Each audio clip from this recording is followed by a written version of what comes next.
اعوذ باللہ من الشیطان الرجیم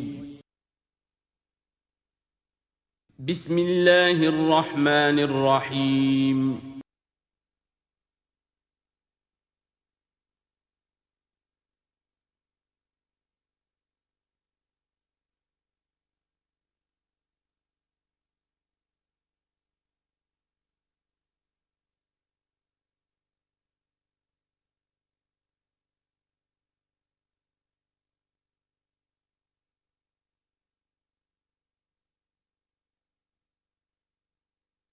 اعوذ باللہ من الشیطان الرجیم بسم اللہ الرحمن الرحیم ومن آیاتہ ان خلقکم من تراب ثم اذا انتم بشر تنتشرون ومن آیاتہ ان خلق لکم من انفسکم ازواجا لتسکنوا الیہا وجعل بینکم مودۃ ورحمۃ ان فی ذلک لآیات لقوم یتفکرون ومن آیاتہ خلق السماوات والارض واختلاف السنتکم والوانکم ان فی ذلک لآیات للعالمین صدق اللہ العظیم۔ سورہ نحل میں ہم نے دیکھا تھا کہ پہلے اللہ تعالیٰ کی خاص خلاقی کی علامات، اس کے خاص جو بھی اس نے تخلیق فرمایا ہے مختلف اعتبارات سے ان کی نشانیوں کا تذکرہ کر کے ان فی ذلک لآیہ، یہ ہم نے سورہ شعراء میں بھی دیکھا، لیکن وہ تاریخی اعتبار سے تھی نشانیاں، اور جو ہیں آفاقی انفسی آیات الہیہ ان کے حوالے سے سورۃ النحل میں یہاں مضمون وہی ہے، لیکن شروع میں کیا جا رہا ان من آیات ہی، بعد میں تذکرہ ہو رہا ہے اللہ تعالیٰ کی اس خلاقی یا خاص اس کی جو بھی رحمت کے مظاہر ہیں ان کا، اور اس کی آیات میں سے ہے کہ اس نے تمہیں پیدا کیا مٹی سے اور پھر تم انسان بن گئے ہو کہ جو زمین میں پھیلے ہوئے ہو۔ ومن آیات ہی، اس کی آیات ہی میں سے یہ ہے ان خلق لکم من انفسکم ازواجا، کہ تمہارے لیے تمہاری نوع ہی میں سے تمہاری بیویاں بنائیں، جوڑے بنائے، لتسکنوا الیہا، تاکہ تم ان کی طرف سکون پکڑو، وجعل بینکم مودۃ ورحمۃ، اور یہ کہ تمہارے مابین ایک دوسرے کے لیے محبت اور رحمت پیدا کر دی۔ ان فی ذلک لآیات لقوم یتفکرون، یقیناً اس میں آیات ہیں ان لوگوں کے لیے جو غور و فکر کریں۔ ومن آیاتہ خلق السماوات والارض، اور اس کی آیات میں سے ہے آسمان اور زمین کی تخلیق، واختلاف السنتکم والوانکم، اور تمہاری زبانوں اور تمہاری رنگوں کا فرق، کتنی بولیاں ہیں، کتنی زبانیں دنیا میں ہیں جو لوگ بولتے ہیں، کتنے مختلف رنگ ہیں لوگوں کے، بہت سے زرد روح ہیں، کوئی سرخ روح ہیں، کوئی سیاہ فام ہیں، مختلف لوگوں کو اللہ نے پیدا کیا ہے۔ تو یہ جو تخلیق میں تنوع ہے یہ بھی اللہ تعالیٰ کی خلاقی کی ایک بڑی علامت ہے۔ ان فی ذلک لآیات للعالمین، یقیناً اس میں ان لوگوں کے لیے کہ جو علم رکھتے ہوں نشانیاں ہیں، آیات ہیں۔ ومن آیاتہ منامکم باللیل والنہار، اور یہ بھی اس کی نشانیوں میں سے ہے، اس کی حکمت اور اس کے علم کی نشانیوں میں سے ہے تمہارا سونا، رات کے وقت بھی اور دن میں بھی قیلولہ انسان کرتا ہے اور رات کے وقت سونا ہے۔ وابتغاؤکم من فضلہ، اور یہ کہ پھر بقیہ اوقات میں جو تم اس کا فضل تلاش کرتے ہو، اس کے لیے بھاگ دوڑ کرتے ہو، محنت کرتے ہو، پھر تمہاری معاشی جد و جہد ہے۔ ان فی ذلک لآیات لقوم یسمعون، یقیناً اس میں نشانیاں ہیں ان لوگوں کے لیے جو سنتے ہیں، یعنی جو دل سے کے کانوں سے سنتے ہیں۔ ایک ہے حیوانوں کی طرح کا سننا، ایک ہے انسانوں کی طرح کا سننا، دل سے سننا۔ ومن آیاتہ یریکم البرق خوفا وطمعا، اور یہ بھی اس کی نشانیوں میں سے ہے کہ وہ تمہیں دکھاتا ہے بجلی، جب بجلی کونتی ہے تو خوف کے ساتھ بھی اور لالچ کے ساتھ بھی۔ خوف بھی ہوتا ہے کوئی طوفان نہ ہو کہ جس سے کوئی تباہی آ جائے، لیکن لالچ بھی ہوتا ہے کہ بارش آئے، باران رحمت آ جائے، تو خوف و طمعا۔ وینزل من السماء ماء، اور پھر برساتا ہے وہ آسمان سے پانی، فیحیی بہ الارض بعد موتها، پھر زندہ کرتا ہے اس کے ذریعے سے، پانی کے ذریعے سے زمین کو اس کے مردہ ہو جانے کے بعد۔ ان فی ذلک لآیات لقوم یعقلون، یقیناً اس میں نشانیاں ہیں ان لوگوں کے لیے جو عقل سے کام لیں۔ ومن آیاتہ ان تقوم السماء والارض بامرہ، یہ بھی اس کی نشانیوں میں سے ہے، اس کی قدرت ہے کہ آسمان اور زمین اس کے حکم سے قائم ہیں۔ یعنی یہ سارا جو اجرام سماویہ ہیں، یہ بڑے بڑے کرے ہیں، بڑے بڑے، آج جو ہمیں بتایا جاتا ہے کہ کتنے بڑے سائز کے، ہمارا سورج بیچارہ ان کے سامنے بہت ہی معمولی سی شے ہے، اتنے بڑے بڑے ستارے موجود ہیں، سٹارز موجود ہیں، ان سب کو اپنی اپنی جگہ پر اپنے اپنے مدار میں کس نے تھاما ہوا ہے؟ ثم اذا دعاکم دعوۃ من الارض، پھر جب وہ تمہیں پکارے گا، بس ایک ہی دفعہ کا پکارنا اس کا ہوگا، تم زمین سے اذا انتم تخرجون، تم نکل پڑو گے۔ یعنی اللہ تعالیٰ کی جو شان ہے یقول لہ کن فیکون، اسی طریقے سے اس وقت بھی اللہ کا بس ایک حکم کافی ہوگا۔ وَلَهُ مَن فِي السَّمَاوَاتِ وَالْأَرْضِ، اور جو کچھ بھی آسمان اور زمین میں ہے اسی کا ہے، اسی کی ملکیت ہے۔ كُلٌّ لَهُ قَانِتُونَ، سب اسی کے حکم کے تابع فرمان ہیں۔ وَهُوَ الَّذِي يَبْدَأُ الْخَلْقَ ثُمَّ يُعِيدُهُ، وہی ہے جو پہلے پیدا کرتا ہے، پہلی بار تخلیق فرماتا ہے، پھر اس کو دہراتا بھی ہے، یا دہرائے گا، تمہاری تخلیق دہرائے گا کہ دوبارہ تمہیں پیدا کرے گا۔ وَهُوَ أَهْوَنُ عَلَيْهِ، اور وہ اس پہ زیادہ آسان ہے، زیادہ ہلکا ہے۔ یہ بات پہلے بھی عرض کر چکا ہوں کہ قرآن یہ دلیل لاتا ہے کہ کسی بھی کام کو پہلی مرتبہ کرنا مشکل ہوتا ہے، دوسری مرتبہ کرنا آسان ہے۔ ایک مرتبہ کیا ہے، اس کی جو مشکلات ہیں اس کو اس نے حل کیا ہے، دیکھا ہے، یہ ہمارا تجربہ ہے۔ پہلی مرتبہ کوئی کام کرنا مشکل ہوتا ہے، دوسری مرتبہ وہی کام کرنا نسبتاً آسان ہے۔ لیکن تمہاری سوچ الٹی ہے، تم کہتے ہو اللہ کیسے پیدا کر دے گا دوبارہ؟ بھائی اس نے پیدا کیا تمہیں پہلے یا نہیں؟ یا تو یہ کہو کہ کوئی پیدا کرنے والا ہے ہی نہیں، وہ ایک علیحدہ بات ہو جائے گی۔ لیکن جیسا کہ آپ کو معلوم ہے کہ جو اہل عرب جو مخاطب اول تھے قرآن کے، وہ اللہ کے منکر نہیں تھے۔ ابھی ہم آیات پڑھ چکے ہیں، وَلَئِن سَأَلْتَهُم مَّن خَلَقَ السَّمَاوَاتِ وَالْأَرْضَ لَيَقُولُنَّ اللَّهُ، اگر آپ ان سے پوچھیں کہ کس نے پیدا کیا آسمان اور زمین، فوراً کہیں گے کہ اللہ نے پیدا کی۔ تو اللہ کو خالق مانتے تھے۔ تو اللہ نے تمہیں پہلی مرتبہ اگر پیدا کیا ہے تو پھر دوسری مرتبہ تمہارا پیدا کرنا اس کے لیے بھاری کیوں ہو؟ وَهُوَ أَهْوَنُ عَلَيْهِ، بلکہ جو بھی اصول ہے اس کے مطابق تو اسے اس کے لیے زیادہ آسان ہونا چاہیے، اور ہے بالفعل وہ اس کے لیے آسان ہے۔ وَلَهُ الْمَثَلُ الْأَعْلَىٰ، اور اس کی بڑی بلند شانیں ہیں۔ اصل میں مثال کا لفظ استعمال ہوا، مثلا ان کی مثال، لیکن اللہ تعالیٰ کے لیے چونکہ کوئی مثال کا لفظ بھی استعمال کرنا زیادہ موضوع ہماری سمجھ میں نہیں ہے، تو اس کو ترجمہ بہتر ہے کہ شان، اس کی بہت بلند شان ہے۔ وَلَهُ الْمَثَلُ الْأَعْلَىٰ فِي السَّمَاوَاتِ وَالْأَرْضِ، آسمانوں اور زمین میں۔ وَهُوَ الْعَزِيزُ الْحَكِيمُ، اور یقیناً وہ زبردست ہے، کمال حکمت والا۔ ضرب لکم مثلا من انفسکم، وہ تمہارے لیے تمہارے ہی جیوں میں سے، تمہاری اپنی سوچ جو ہے اس کے حوالے سے ایک مثال بیان کرتا ہے۔ هل لکم مما ملکت ایمانکم من شرکاء فیما رزقناکم فانتم فیہ سواء، کیا تمہارے لیے جو تمہارے ملک یمین ہیں، غلام ہیں، لونیاں ہیں، کیا وہ شریک بھی بن جاتے ہیں تمہارے اس چیز میں کہ جو ہم نے تمہیں رزق دیا ہے؟ ظاہر بات ہے کہ غلام تو غلام رہے گا، وہ شریک تو نہیں ہوگا، وہ برابر کا حقدار اور اختیار تو نہیں رکھے گا۔ اس جو بھی آقا کا مال ہے اور ملکیت ہے اس میں اصل اختیار اور تصرف جو ہے آقا کا ہے۔ غلام تو جو بھی اس کو حکم دیا جاتا ہے وہ بجا لاتا ہے۔ فانتم فیہ سواء، کیا یہ ہو سکتا ہے کہ تم اور تمہارے غلام جو ہیں، تمہارے ملک یمین، وہ برابر ہو جائیں اختیار میں، ملکیت میں؟ تخافون کخیفتکم، کیا تم ان کے بارے میں بھی اسی طریقے کی سوچ رکھتے ہو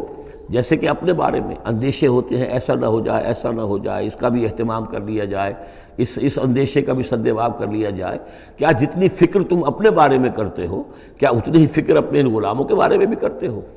کخیفتکم انفسکم، کیا نگہداشت جو ہے جتنی اپنی کرتے ہو ان کی بھی کرتے ہو؟ کذالک نفصل الآیات لقوم یعقلون، اسی طرح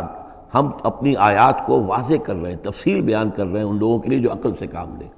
یعنی یہ کہ باقی جتنے بھی ہیں جن کو تم نے چھوٹے معبود مانا ہے، تم خود مانتے ہو چھوٹے معبود ہیں، اللہ بڑا معبود ہے، خالق حقیقی صرف وہ ہے، تو یہ کیسے برابر ہو جائیں گے؟ اور کیسے تم نے یہ سمجھ لیا ہے کہ ان کی سفارش جو ہے وہ بائنڈنگ ہو جائے گی اللہ پر، اور یہ تمہیں اللہ کی پکڑ سے بچا لیں گے؟ یہ تم نے جو تصور کیا ہے خود اپنے اوپر قیاس کرو، تو کیا تمہارے غلام جو ہے وہ تمہارے برابر ہو جاتے ہیں؟ تو جو کہ یہ جتنی بھی تم نے گھڑ لی ہیں معبود اپنے، یہ بھی سب مخلوق ہیں، چاہے وہ من گھڑت ہیں تمہارے جن کی کوئی حقیقت ہے ہی نہیں، اور چاہے یہ کہ وہ ملائکہ ہوں یا انبیاء ہوں یا اولیاء اللہ، وہ سب مخلوق ہیں۔ تو اللہ کے لیے تو سب غلام ہیں، تو اللہ کے برابر کیسے ہو جائیں گے؟ بل اتبع الذین ظلموا اہواءہم، حقیقت یہ ہے کہ ان ظالموں نے اپنی خواہشات کی پیروی کی ہے، بغیر علم، بغیر کسی علم کے، بغیر کسی سند کے۔ فمن یہدی من اضل اللہ، تو کون ہے جو ہدایت دے گا اس کو کہ جس کو اللہ نے بھٹکا دیا؟ یعنی اللہ تعالیٰ ان کے ضلالت کا فیصلہ کر چکا ہے کہ ان کی مہر تصدیق اللہ کی طرف سے ثبت ہو چکی ہے۔ وما لہم من ناصرین، اور اب ان کے لیے کوئی مددگار نہیں ہے۔ فاقم وجہک للدین حنیفا، یہ آیات بہت اہم ہیں جو آ رہی ہیں آگے، اور دین کا جو اصل روح ہے اور اس کی یعنی جو جڑ اور بنیاد ہے۔ فَأَقِمْ وَجْهَكَ لِلدِّينِ حَنِيفًا، تو قائم رکھو، سیدھا رکھو اپنے چہرے کو اللہ کے دین کی طرف، حنیفہ یکسو ہو کر،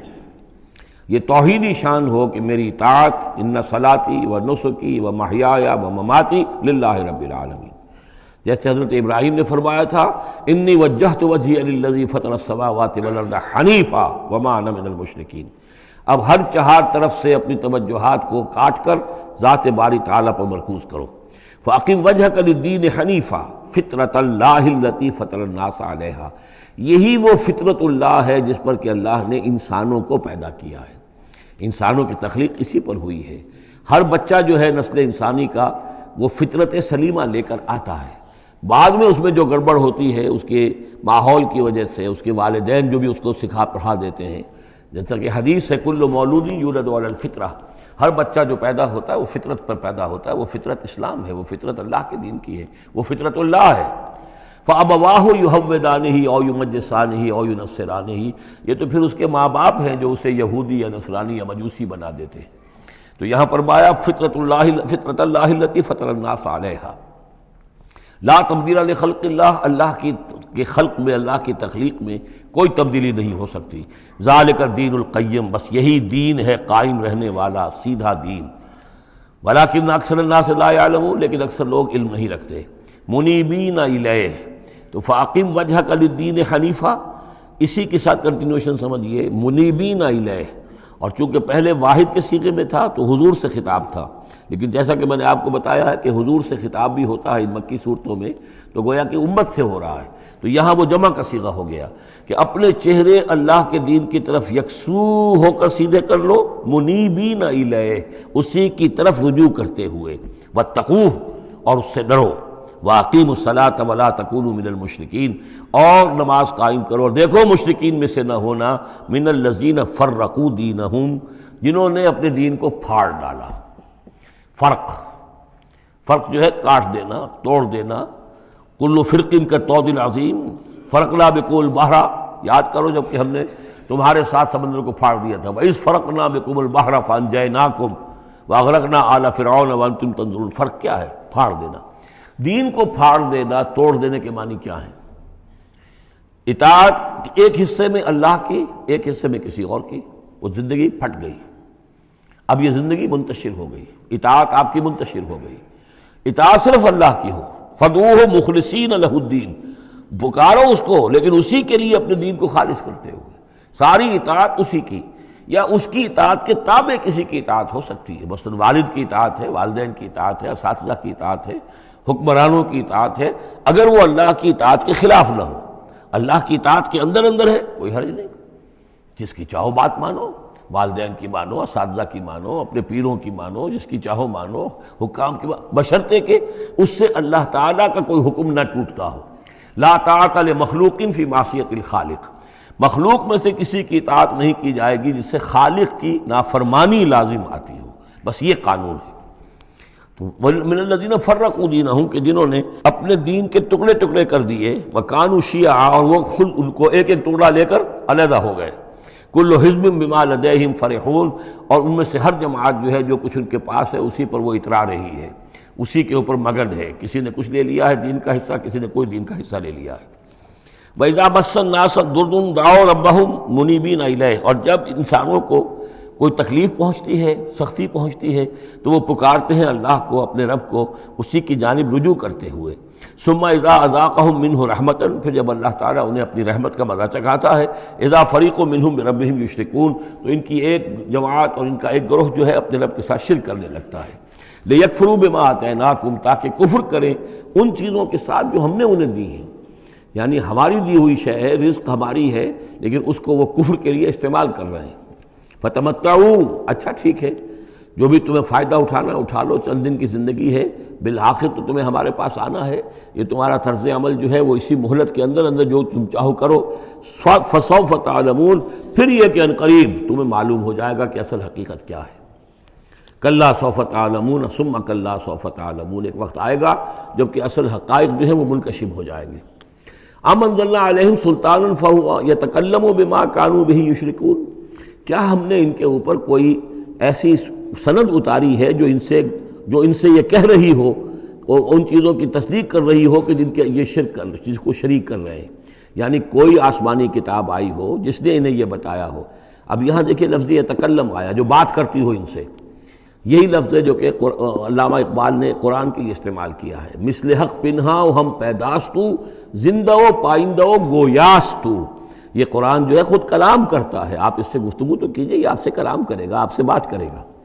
تو پوچھا گیا یہ کہ ام انزلنا علیہم سلطان فہو یتکلم بما کانوا بہ یشرکون، تو کیا ہم نے ان کے اوپر کچھ سند اتاری ہے جو ان سے گفتگو کرتی ہو، جس نے انہیں یہ بتایا ہو کہ یہ شرک کرو، یہ بھی اللہ کے ساتھ شریک ہے اور یہ بھی اللہ کے ساتھ شریک ہے اور یہ بھی اللہ کے ساتھ شریک ہے۔ وَإِذَا أَذَقْنَا النَّاسَ رَحْمَةً فَرِحُوا بِهَا، اور جب ہم لوگوں کو اپنی رحمت کا مزہ چکھاتے ہیں تو پھر وہ بڑے اتراتے ہیں، فخر کرتے ہیں، پھولے نہیں سماتے۔ وَإِن تُصِبْهُمْ سَيِّئَةٌ، اور اگر کہیں کوئی تکلیف آ جاتی ہے، مصیبت آ جاتی ہے، بما قدمت ایدیہم، اور وہ آتی بھی ہے ان کے اپنے ہاتھوں کے کرتوتوں کے باعث، جو ان کے ہاتھوں نے آگے بھیجا ہوتا ہے، اذا ہم یقنطون، تو وہ بالکل مایوس ہو جاتے ہیں، ان کی اور آس توڑ کر بیٹھ جاتے ہیں، ان کی کمر ٹوٹ جاتی ہے۔ اولم یروا ان اللہ یبسط الرزق لمن یشاء ویقدر، کیا وہ دیکھتے نہیں ہیں کہ اللہ تعالیٰ ہی ہے کہ جو رزق کو کھول دیتا ہے، پھیلا دیتا ہے، کشادہ کر دیتا ہے جس کے لیے چاہتا ہے، ویقدر، اور ماپ تول کر دینے لگتا ہے، راشننگ کر دیتا ہے، یعنی تھوڑا تھوڑا دیتا ہے جس کو چاہتا ہے۔ ان فی ذلک لآیات لقوم یؤمنون، یقیناً اس میں نشانیاں ہیں ان لوگوں کے لیے جو مانتے ہیں، جو ماننے والے ہیں، جو یقین کرنا چاہیں۔ فآت ذی القربى حقہ، تو اپنے قرابت دار کو اس کا حق ادا کرو،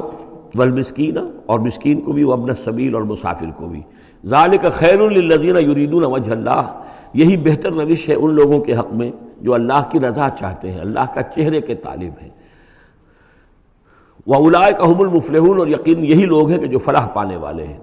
وَمَا آتَیْتُم مِّن رِبًا لِیَرْبُوَ فِی أَمْوَالِ النَّاسِ، یہ آیت میں نے کوٹ کی تھی جب ہم سورہ بقرہ کی آیات پڑھ رہے تھے۔ اور جو کچھ تم دیتے ہو سود پر،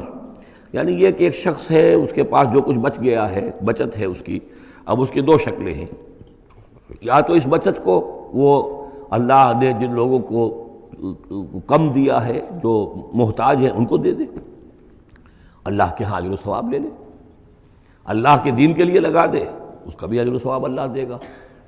یا بس آخری درجے میں یہ ہے کہ کسی کو قرض حسنہ دے دے تاکہ وہ اپنی ضرورت پوری کر لے اور پھر وہ رقم تمہیں واپس کر دے۔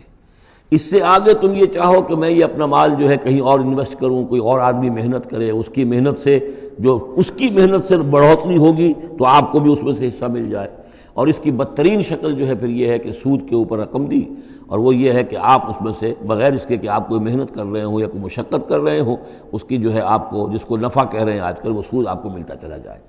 تو یہاں ان کو مقابلے میں لائے ہیں، یعنی بچت جو ہے آپ کی، سیونگز جو ہیں آپ کی، یہ گویا کہ سرپلس ویلیو ہے اسلام کے نقطہ نگاہ سے، یہ عفو ہے، اس کو خرچ کر دینا چاہیے۔ ایمان کا تقاضا یہ ہے، یسألونک ماذا ینفقون قل العفو، وہ اللہ کے لیے، اللہ کے دین کے لیے، محتاجوں کے لیے، غرباء کے لیے صرف کر دیا جائے۔ لیکن یہ ہے کہ اتنی ہمت نہیں ہے کہ صدقہ دے دیا جائے، تو پھر یہ کہ قرض حسن دیا جائے، یا یہ کہ کسی اور شکل کے اندر جو ہے وہ کسی آدمی کی مدد کر دی جائے، تو یہ ساری چیزیں ہیں۔ لیکن آخری شکل جو ہے اسلام میں، یہ بھی جو بعد میں پھر شریعت کے احکام مدون ہوئے ہیں، تو ایک صورت دی گئی ہے کہ آپ مزاربت پر دے دیں۔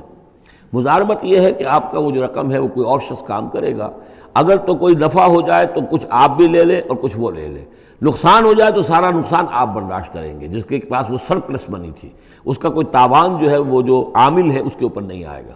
یہ تو تفاصیل بات کی ہیں، لیکن اصل میں جو قرآن مجید سامنے لاتا ہے وہ ہے صدقات اور انفاق فی سبیل اللہ ورسس سود، ربا، کہ کوئی شخص اپنی بچت کا مصرف کیا بناتا ہے، وہ بچت دیتا ہے اللہ کی رضا حاصل کرنے کے لیے، آخرت کا اجر و ثواب حاصل کرنے کے لیے، یا بچت کو انویسٹ کر کے اور دنیا ہی میں کمانا چاہتا ہے۔ یہ دو ذہنیتیں ہیں جو ایک دوسرے سے بالکل مختلف ہیں اور متضاد ہیں۔ فما آتیتم من ربا، تو جو کچھ تم دیتے ہو سود پر تاکہ وہ بڑھے، لیربو فی اموال الناس، تاکہ وہ بڑھے لوگوں کے مال میں، فلا یربو عند اللہ، اللہ کے ہاں اس میں کوئی بڑھوتری نہیں ہوتی۔ وما آتیتم من زکوٰۃ، اور جو تم زکوٰۃ دیتے ہو، یعنی اس طریقے سے صدقہ ہے، خیرات ہے، تریدون وجہ اللہ ہے، اور اس سے تم چاہتے ہو اللہ کی رضا، اللہ کا چہرہ، مراد وہی اللہ کی رضا، فاولئک هم المضعفون، یہ لوگ ہیں جو اپنی جو بچت ہے اس کو دگنا کر رہے ہیں، یعنی یہاں اللہ کے لیے دیا ہے تو وہاں 10 گنا ملے، 700 گنا ملے، اس سے بھی زیادہ ملے، لیکن یہ ہیں لوگ کہ جو در حقیقت اللہ تعالیٰ کی رضا بھی انہیں حاصل ہوگی۔ اللہ الذی خلقکم ثم رزقکم ثم یمیتکم ثم یحییکم، اللہ ہی ہے جس نے تمہیں پیدا کیا، پھر تمہیں رزق دیا، پھر وہ تمہیں مارے گا، پھر وہ تمہیں زندہ کرے گا۔ هل من شرکائکم من یفعل من ذلکم من شیء، کیا تمہارے شریکوں میں سے بھی کوئی ہے جس کے بارے میں تمہارا گمان تک ہو کہ وہ یہ کام کرتے ہیں؟ کیا لات عزیٰ منات یہ کرتے ہیں یہ کام؟ کوئی بھی ان کے عقیدے میں ایسی بات موجود نہیں تھی۔ وہ تو ہؤلاء شفعاؤنا عند اللہ کہتے تھے کہ ہمارے شفیع ہیں، بس ہمارے سفارشی ہیں۔ سبحانہ، اللہ پاک ہے، وتعالی، اور بہت بلند و بالا ہے، عما یشرکون، اس شرک سے جو یہ کر رہے ہیں۔ ظہر الفساد فی البر والبحر بما کسبت ایدی الناس، بحر و بر میں فساد رونما ہو چکا ہے بسبب اس کمائی کے کہ جو لوگوں کے ہاتھوں نے کی ہے۔ یہ آیت جتنی آج روشن ہو کر پورے دنیا کے افق کے اوپر جو ہے یوں سمجھیے کہ نمایاں ہو رہی ہے، شاید جس وقت نازل ہوئی تھی اتنی نمایاں اس وقت بھی نہ ہو، اس لیے کہ اس وقت پوری دنیا کا کیا اندازہ تھا، لوگوں کو بہت کم اندازہ تھا، پوری دنیا کی وسعت کا اندازہ بھی نہیں تھا۔ آج جس طریقے سے فساد رونما ہو چکا ہے پوری زمین میں، اور جس طرح کے تصادم ہیں، جس طرح کے مقابلے ہو رہے ہیں، جس طرح کی بد امنیاں ہیں، جس طرح کے فسادات ہیں، تو ظاہر الفساد فی البر والبحر، بر و بحر میں فساد رونما ہو چکا ہے بما کسبت ایدی الناس، لوگوں کی اپنے ہاتھوں کی کمائیوں کے باعث، لیذیقہم بعض الذی عملوا، اور یہ اس لیے ہے کہ اللہ تعالیٰ انہیں ان کے بعض اعمال کا مزہ چکھائے، یعنی بعض الذی عملوا، اگر سارے اعمال کا اللہ تعالیٰ یہیں پر اگر سزا دینی شروع کر دے تو کوئی آدمی بچے ہی نہ، ما بقا علی ظہرہ دابہ، تو کوئی بھی ایک بھی انسان نہ رہے زمین کے اوپر، لیکن کچھ اللہ تعالیٰ جو ہے وہ عذاب دیتا ہے، لعلہم یرجعون، تاکہ یہ لوٹیں پھریں، سوچیں، غور کریں، توبہ کریں، رجوع کریں۔ یہ جو کچھ ہو رہا ہے اس وقت وہ اس لیے ہے کہ انسان ہوش میں آئے، یہ آج ہمارے ساتھ کیوں ہو رہا ہے، کس وجہ سے ہو رہا ہے، خاص طور پہ مسلمان سوچیں کیوں ہم ذلیل و خوار ہیں آج، کیوں ذلیل کہ کل تک نہ تھی پسند گستاخی فرشتہ ہماری جناب میں، کیا وجہ ہے؟ اے اللہ، ہم سے تو وعدہ تیرا تھا، انتم الاعلون ان کنتم صادقین، ان کنتم مؤمنین، تم ہی بلند سر بلند ہوگے اگر تم مومن ہوئے، ہمارا یہ حال کیوں ہے؟ اگر ہم یہ سوچیں گے تو نتیجے پر پہنچیں گے کہ اس لیے کہ ایمان نہیں ہے ہمارے پاس، یا دوسرا وجہ یہ ہے کہ ہم نے دین کے حصے بکھرے کر دیے ہیں۔ افتؤمنون ببعض الکتاب وتکفرون ببعض فما جزاء من يفعل ذلك منكم الا خزي في الحیاۃ الدنیا ویوم القیامۃ یردون الی اشد العذاب۔ تو جب آپ سوال کریں گے قرآن سے تو قرآن آپ کو جواب دے گا، لیکن ان چیزوں پر بھی اگر غور کریں، سوچیں، تو جب تک اللہ تعالیٰ کی طرف سے کوئی مہلت ملی ہوئی ہے، کوئی بڑا عذاب آنے سے پہلے، یہ آیت نوٹ کر لیجیے، 41 نمبر آیت ہے، اس لیے کہ 60 آیتیں ہیں سورہ روم کی۔ اس سورہ مبارکہ کی مناسبت مضامین کے اعتبار سے ہے، اس کے بعد سورہ لقمان ہے، پھر سورہ سجدہ ہے۔ سورہ سجدہ کی جو آیتیں ہیں وہ 30 ہیں، اور 21ویں آیت اس کی جو ہے اس کے لگ بھگ ہے، جب ہم پڑھیں گے تو ان کے اندر مناسبت محسوس ہوگی۔ ان 4 صورتوں میں ایک عجیب بات ہے کہ یہ پہلی صورت سورہ عنکبوت، اس کے مضامین کی مناسبت جوڑا اس کا جو وہ 30ویں صورت ہے سورہ لقمان، اور دوسری صورت یہ سورہ روم، اس کا جوڑا جو ہے وہ سورہ سجدہ ہے۔ ان کے مضامین کی مناسبت اس اعتبار سے، اور چاروں نے مل کر ایک سب گروپ کی شکل اختیار کی ہے، جیسے وہ 4 تھیں جو اس سے پہلے ہم پڑھ چکے ہیں۔ ظہر الفساد فی البر والبحر بما کسبت ایدی الناس لیذیقہم بعض الذی عملوا لعلہم یرجعون قل سیروا فی الارض فانظروا کیف کان عاقبۃ الذین من قبل، کہیے ان سے زمین میں گھومو پھرو اور دیکھو کیسا انجام ہوا ان کا جو تم سے پہلے تھے۔ کان اکثرہم مشرکین، ان کی اکثریت مشرکوں پر مشتمل تھی۔ فاقم وجہک للدین القیم، دوبارہ اپنے چہرے کو سیدھا رکھو دین قیم کی طرف، اللہ کے دین کی طرف، من قبل ان یاتی یوم لا مرد لہ من اللہ، اس سے پہلے کہ وہ دن آ جائے کہ جسے پھر اللہ کی طرف سے لوٹانے والا کوئی نہیں ہوگا، یعنی اس سے پہلے کہ وہ دن آ جائے اللہ کے حکم سے کہ جس کو لوٹانے والا کوئی نہیں ہوگا۔ یومئذ یصدعون، اس دن یہ تقسیم ہو جائیں گے، پھٹ جائیں گے، علیحدہ ہو جائیں گے۔ کس طرح ہو جائیں گے؟ کیا پولرائزیشن ہوگی؟ من کفر فعلیہ کفرہ، جس نے کفر کیا ہوگا اس کے کفر کا سارا وبال اسی پر آئے گا۔ ومن عمل صالحا فلانفسہم یمہدون، اور جو لوگ جنہوں نے عمل کام کیے تھے، اچھے عمل کیے تھے، تو ظاہر بات ہے کہ انہوں نے اپنے ہی لیے یہ بستر بچھایا تھا، جو اعمال انہوں نے کیے تھے، تو گویا کہ اس وقت علیحدہ ہو جائیں گے، دودھ کا دودھ پانی کا پانی۔ لیجزی الذین آمنوا وعملوا الصالحات من فضلہ، تاکہ اللہ تعالیٰ بدلہ دے اہل ایمان کو جنہوں نے نیک عمل کیے تھے اپنے فضل سے، انہ لا یحب الکافرین، یقیناً وہ کافروں کو پسند نہیں کرتا۔ ومن آیاتہ، اور اس کی نشانیوں میں سے یہ بھی ہے، ان یرسل الریاح مبشرات، کہ وہ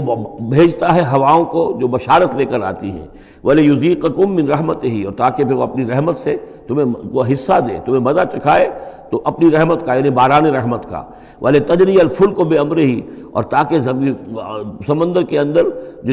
جہاز چلے اور کشتیاں چلیں وہ بھی اس کے حکم سے، وَلِتَبْتَغُوا مِن فَضْلِهِ، اور تاکہ ان کشتیوں پر سفر کر کے تم اللہ کا فضل تلاش کرو، وَلَعَلَّكُمْ تَشْكُرُونَ، اور تاکہ تم شکر کرو۔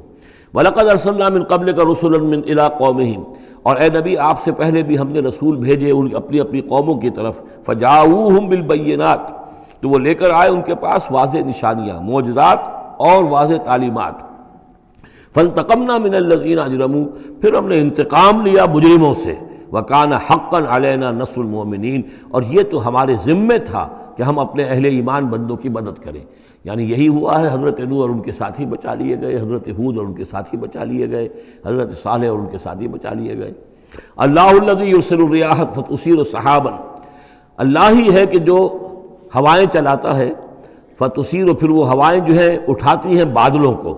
فیبسطہ فی السماء، پھر اللہ تعالیٰ ان بادلوں کو پھیلا دیتا ہے فضا کے اندر، کیف یشاء، جیسے بھی وہ چاہتا ہے، ویجعلہ کسفا، پھر ان کو کر دیتا ہے تہ برتہ، یہ مضمون پہلے بھی آ چکا ہے، پھر ان کو تہ برتہ کرتا ہے۔ فَتَرَى الْوَدْقَ يَخْرُجُ مِنْ خِلَالِهِ، تم دیکھتے ہو کہ بارش برستی ہے اور مہ برستا ہے ان کے درمیان سے، فَإِذَا أَصَابَ بِهِ مَن يَشَاءُ مِنْ عِبَادِهِ إِذَا هُمْ يَسْتَبْشِرُونَ، تو جب اللہ تعالیٰ اپنے بندوں میں سے کسی پر اس بارش کو برسا دیتا ہے اس کی زمین پر، تو وہ بڑے خوش ہوتے ہیں، شاداں فرحاں ہوتے ہیں، خوشیاں مناتے ہیں۔ وَإِنْ كَانُوا مِنْ قَبْلِ، اور اس سے پہلے اگرچہ وہ تھے،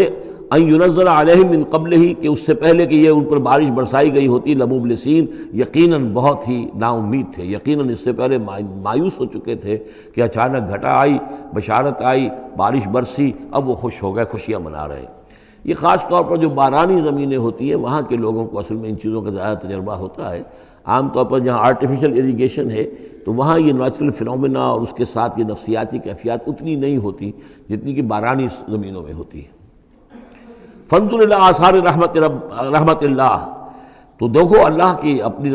اللہ کی رحمت کے جو آثار ہیں، نشانیاں ہیں، اس کو دیکھو۔ کیف یحیی الارض بعد موتہا، کیسے وہ زندہ کرتا ہے زمین کو اس کے مردہ ہو جانے کے بعد۔ ان ذالک لمحیی الموتیٰ، وہی ہے جو زندہ کرتا ہے، جو زندہ کرے گا مردوں کو۔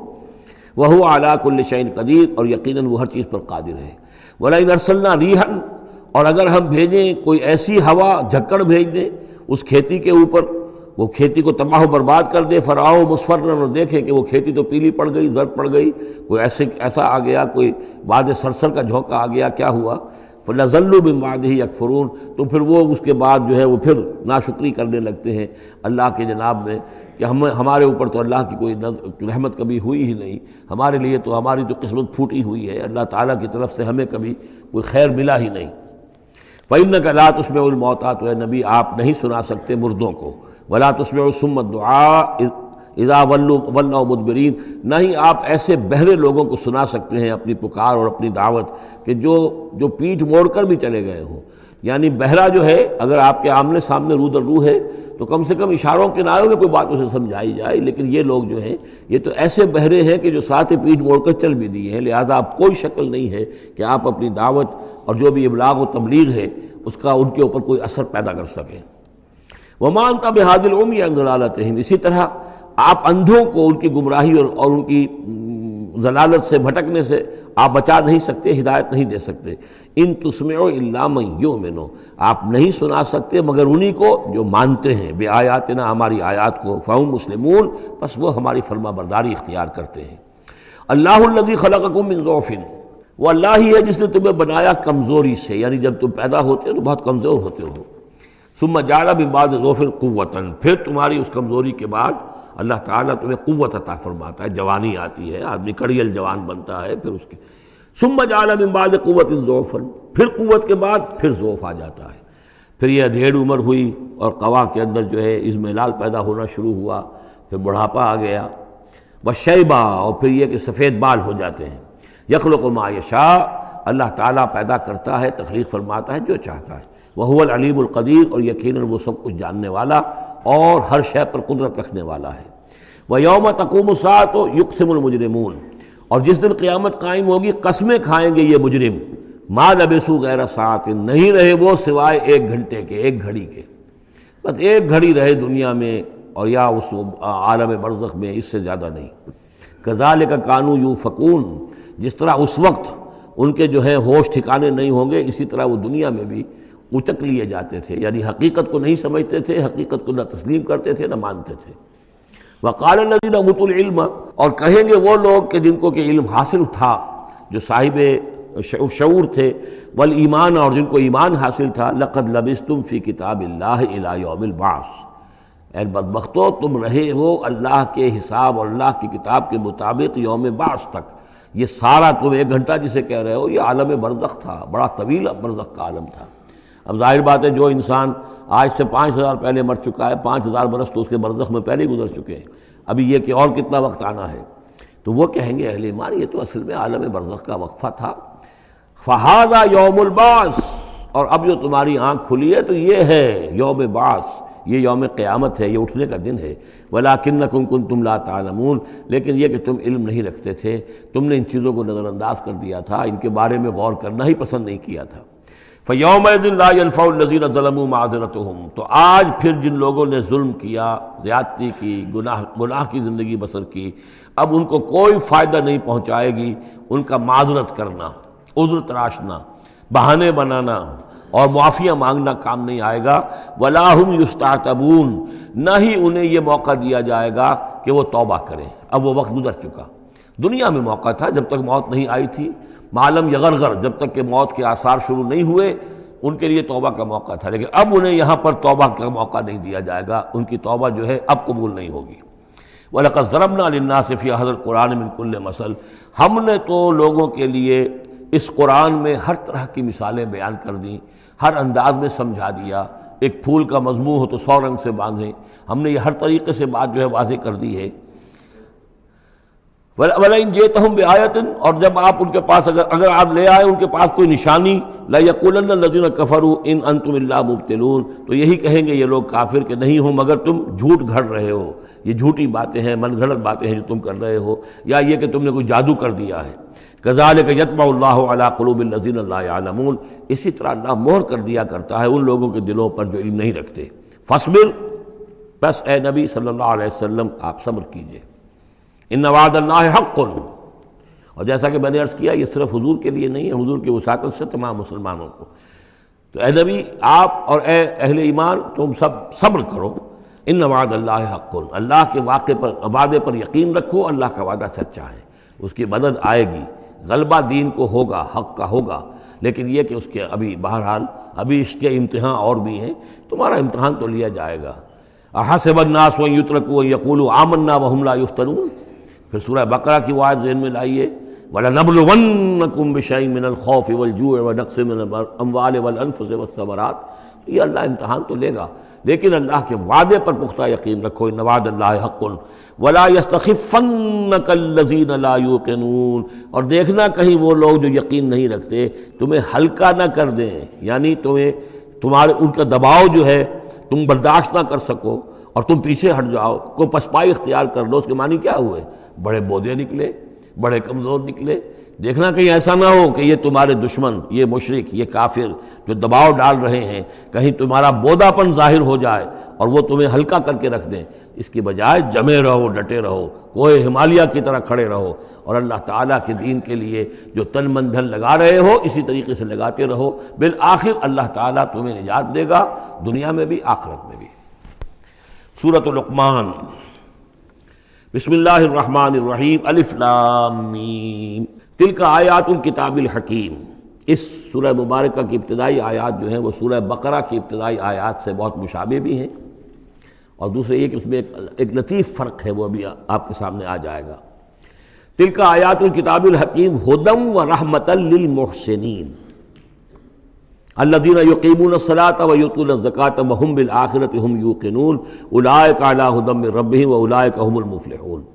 پانچویں آیت تو یہاں ہے وہی پانچویں آیت ٹھیک سورہ بقرہ کی ہے، اولئک علی ھدی من ربہم واولئک ھم المفلحون۔ پہلی آیت الف لام میم یہاں ہے، پہلی آیت الف لام میم سورہ بقرہ کی بھی ہے۔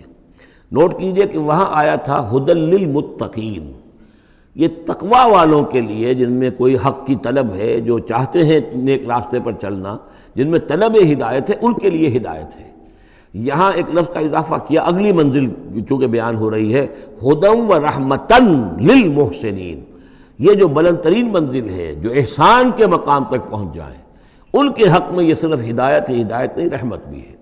تو یہاں تقابل اگر کریں گے، الف لام میم ذالک الکتاب لا ریب فیہ ھدی للمتقین،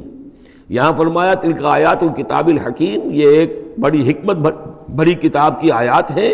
اور یہ ہدایت ہے اور رحمت ہے محسنین کے حق میں۔ اور یہ محسنین جو ہے قرآن کی اصطلاح کے طور پر، جیسا کہ میں بیان کر چکا ہوں سورہ مائدہ میں، کہ یہ پہلا درجہ ہے اسلام،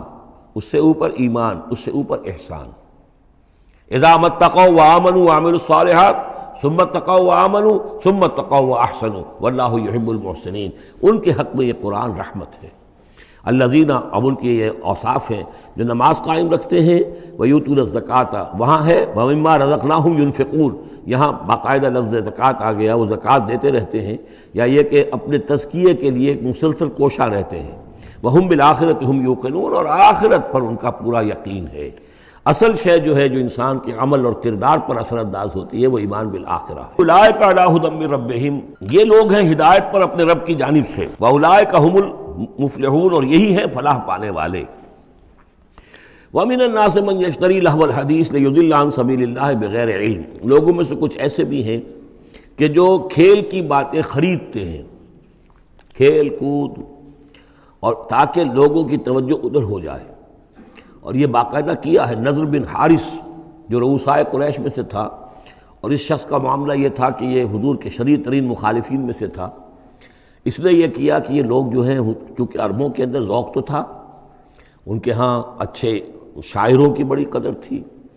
خطبہ ادب جو ہے، فصاحت و بلاغت جو ہے اس سے ان کو دلچسپی تھی، قرآن مجید کی فصاحت اور بلاغت انہیں اپنی طرف کھینچتی تھی۔ وہ چاہتے تھے کہ یہ لوگ سنیں ہی نہ، تو وہ کہیں سے شام گیا اور وہاں سے کوئی گانا گانے والی ایک لونڈی لے آیا جو بہت اچھا گانا گاتی تھی، اور اس کی محفلیں اس نے منعقد کرانی شروع کر دی تاکہ لوگ آئیں یہاں پر اور یہ اس میں مگن رہیں، اور رات کا وقت وہاں لگائیں تو دن میں سوئیں۔ بہرحال کسی طریقے سے ان کی توجہات جو ہے اس کو محمد کی طرف سے ہٹا کر صلی اللہ علیہ وسلم تو ان چیزوں میں لگا دیا جائے۔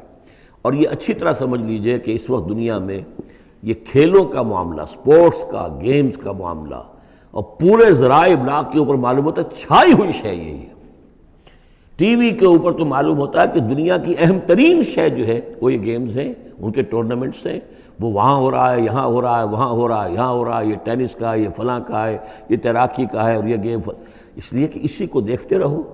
جو بھی وقت کوئی فارغ ہے، ظاہر بات ہے کہ کہیں ایسا نہ ہو کہ کہیں بیٹھے بیٹھے کہیں اچانک خیال ہی آ جائے کہ بھئی سوچے انسان میں ہوں کون، کہاں سے آیا ہوں، کہاں جا رہا ہوں، زندگی کا مال کیا ہے، مقصد کیا ہے، اپنی حالات کے بارے میں ہی سوچے، دنیا کدھر جا رہی ہے، قوم کدھر جا رہی ہے، ملک کدھر جا رہا ہے، نہیں، ان کو مست رکھو۔ وہ اقبال نے تو کہا تھا کہ ابلیس نے یہ کہا اپنے کارندوں سے کہ مست رکھو ذکر و فکر صبح گاہی میں اسے، اور پختہ تر کر دو مزاج خانقاہی میں اسے۔ اس سے اگلی بات ہے کہ جو آج دنیا کے ابلیسوں نے جو ایجاد کی ہے کہ یہ کھیل کود، اسی طریقے سے یہ ایکٹرز، یہ ڈرامے، اور پھر ان کے ایکٹرز اور ایکٹریسز کی زندگیاں اور ان کے جو بھی سکینڈلز ہوں، جس طریقے سے کہ ان کو دنیا میں پھیلایا جا رہا ہے تاکہ وہ نوجوان نسل بھی بس ان دلچسپی میں پڑی رہے، تو یہ ہے اصل میں وہ فلسفہ۔ وَمِنَ النَّاسِ مَن يَشْتَرِي لَهْوَ الْحَدِيثِ، کھیل کود کی چیزیں خریدتے ہیں وہ لوگ، لِيُضِلَّ عَن سَبِيلِ اللَّهِ، تاکہ اللہ کے راستے سے گمراہ کریں، بغیر علم، بغیر علم کے۔ وَيَتَّخِذَهَا هُزُوًا، اور اللہ تعالیٰ کا جو معاملہ ہے اس کو یہ ہنسی ٹھٹا بنا دیں۔ اولئک لہم عذاب مہین، یہ وہ لوگ ہیں کہ جن کے لیے اہانت آمیز عذاب ہے۔ وَإِذَا تُتْلَىٰ عَلَيْهِ آیاتنا وَلَّىٰ مُسْتَكْبِرًا، اور جب اسے سنائی جاتی ہیں ہماری آیات تو وہ وَلَّىٰ اپنی قبر پیٹھ موڑ کر چل دیتا ہے، مستکبرًا استکبار کرتے ہوئے، کأن لم یسمعها، جیسے کہ اس نے سنی ہی نہیں، کأن فی اذنیہ وقرا، گویا کہ اس کے کانوں میں کوئی ثقل ہے، بوجھ ہے، اس نے سنا ہی نہیں کیا محمد نے سنایا ہے۔ فبشرہ بعذاب علیم، یہ سارا جو ہے یہ اس نضر بن حارث کے لیے یہ آیات نازل ہوئی ہیں۔ تو اے نبی اس شخص کو دردناک عذاب کا آپ کی بشارت دے دیجیے۔ ان الذین آمنوا وعملوا الصالحات لہم جنات النعیم، یقیناً وہ لوگ جو ایمان لائے اور جنہوں نے نیک عمل کیے ان کے لیے نعمتوں بھرے باغات ہیں، خالدین فیہا، جس میں وہ ہمیشہ ہمیش رہیں گے۔ وعد اللہ حقا، یہ اللہ کا وعدہ ہے جو سچا ہے، پختہ ہے، اٹل ہے، حتمی ہے، یقینی ہے۔ وہو العزیز الحکیم، اور وہ زبردست ہے، حکمت والا۔ خلق السماوات بغیر عمد ترونہا، اس نے آسمان بنا دیے بغیر ستونوں کے جو تمہیں نظر آتے ہوں۔ وَأَلْقَى فِي الْأَرْضِ رَوَاسِيَ أَن تَمِيدَ بِكُمْ، اور اس نے زمین میں ایسے لنگر ڈال دیے ہیں کہ تمہیں لے کر ایک طرف کو لڑک نہ جائے، جھک نہ جائے۔ وَبَثَّ فِيهَا مِن كُلِّ دَابَّةٍ، اور اس میں ہر طرح کے جانور جو ہے پھیلا دیے ہیں۔ وَأَنزَلْنَا مِنَ السَّمَاءِ مَاءً، اور اس نے اتارا ہے آسمان سے پانی۔ فَأَنبَتْنَا فِيهَا مِن كُلِّ زَوْجٍ كَرِيمٍ، اور اس میں ہر طرح کے جو ہے جوڑے نباتات کے اس نے پیدا کر دیے ہیں، ہر طرح کے۔ آپ کو معلوم ہے کہ ان کی بھی فیملیز ہوتی ہیں، یہ سٹرس فیملی ہے اور یہ فلاں فیملی ہے، اس طریقے سے اللہ تعالیٰ نے ان کے بھی خاندان بنائے ہوئے۔ ھذا خلق اللہ فارونی ماذا خلق الذین من دونہ، یہ تو ہے اللہ کی تخلیق، تم بھی مانتے ہو کہ اللہ نے بنایا، پھر ذرا مجھے دکھاؤ کیا چیز بنائی ہے انہوں نے جو اس کے سوا معبود تم نے بنا لیے ہیں۔ بل الظالمون فی ضلال مبین، ظاہر ہے کہ ایسے ان کے عقیدے میں بھی یہ بات نہیں تھی۔ یہ دوسری بات ہے کہ وہ متوجہ نہیں ہوتے تھے، جو کچھ کر رہے ہیں اس کا کبھی تجزیہ نہیں کرتے تھے، لیکن یہ ہے کہ یہ ظالم جو ہے یہ کھلی گمراہی میں پڑے ہوئے ہیں۔ اب جو دوسرا رکوع آ رہا ہے سورہ مبارکہ کا، یہ ہمارے اس منتخب نصاب کا ایک اہم درس ہے، اور یہ منتخب نصاب کا پہلا حصہ ہے جو جامع اسباق، سورۃ العصر، پھر آیت البر، تیسرا سبق یہ ہے، اس لیے کہ اس میں بھی وہ انسان کی نجات کے لیے جو چیزیں لازم ہیں وہ سب کی سب ان کا ایک اسکیلیٹن سمجھیے، اس کا جو ہے ایک خاکہ جو ہے، بلو پرنٹ اس کے اندر بھی آ گیا ہے۔ اور یہ اصل میں ایک ایسے شخص کی مثال ہے جو نہ خود نبی تھے نہ کسی نبی کے پیروکار تھے، لیکن وہی جو بات میں نے بارہا آپ سے عرض کی ہے کہ سلیم الطبع انسان، سلیم الفطرت انسان، اور سلیم العقل انسان، فطرت کج نہ ہوئی ہو، پرورٹڈ نہ ہو، اور انسان کی عقل جو ہے اس کے اوپر پردے نہ پڑ گئے ہوں، تو انسان کچھ حقائق تک خود پہنچ جائے گا چاہے کسی نبی کی دعوت اس تک نہ پہنچی ہو۔ وہ مقام کیا ہے کہ وہ پہچان لے گا کہ اس کائنات کا ایک خالق ہے، وہ اکیلا ہے، وہی اس کا مدبر ہے، وہی چلا رہا ہے، وہ تمام صفات کمال سے بتمام و کمال متصف ہے۔ پھر یہ کہ اس نے جو ہمیں پیدا کیا ہے تو زندگی صرف یہ زندگی نہیں ہے بلکہ کوئی اور زندگی بھی ہوگی، اس کے پاس لوٹنا بھی ہوگا، ہم اس کی طرف جائیں گے اور پھر ہمیں اپنے اعمال کا محاسبہ وہاں پر فیس کرنا ہوگا اور جزا و سزا ہوگی۔ یہاں تک انسان پہنچ سکتا ہے، یعنی ایمان ابھی نہ کہیے، ایمان تو تصدیق کو کہتے ہیں، ایمان کا لفظ تو ہوتا ہے جبکہ نبی کی دعوت کی تصدیق کی جائے تو لفظ ایمان ہے، لیکن یوں سمجھیے کہ معرفت یا حکمت، معرفت اور حکمت کے یہ دو سٹیشنز ایسے ہیں کہ جس تک انسان پہنچ جاتا ہے بغیر وحی کی رہنمائی کے، اگر اس کی فطرت سلیم ہے، اس کی عقل سلیم ہے۔ اس کے بعد وہ سوال کرتا ہے، یہی میں نے سورہ فاتحہ میں آپ کو بتایا تھا کہ سورہ فاتحہ دعا ہے، لیکن کس شخص کی دعا ہے؟ عام آدمی کی دعا نہیں ہے، وہ ہمیں تلقین تو کی گئی ہے، نماز میں ہم وہی پڑھتے ہیں، لیکن اس میں پیش نظر کیا ہے کہ ایک شخص جو اپنی سلامتی طبع، سلامتی فطرت، سلامتی عقل سے یہاں تک تو پہنچ گیا کہ الحمدللہ رب العالمین الرحمن الرحیم مالک یوم الدین ایاک نعبد، یہاں تک تو وہ پہنچ گیا ہے۔ اے رب پھر تیری ہی بندگی کرنی چاہیے، تیری ہی مرضی پر چلنا چاہیے، لیکن تیری مرضی کس شے میں ہے یہ ہمیں معلوم نہیں، تو کس چیز سے راضی ہوتا ہے، کس سے ناراض ہوتا ہے یہ ہمیں معلوم نہیں، تیری بندگی کیسے کریں یہ ہمیں معلوم نہیں۔ تو اس سے آگے پھر ہے وہ جو اہدنا الصراط المستقیم ایاک نعبد و ایاک نستعین اہدنا الصراط المستقیم۔ تو ایسی ایک شخصیت تھی حضرت لقمان کی،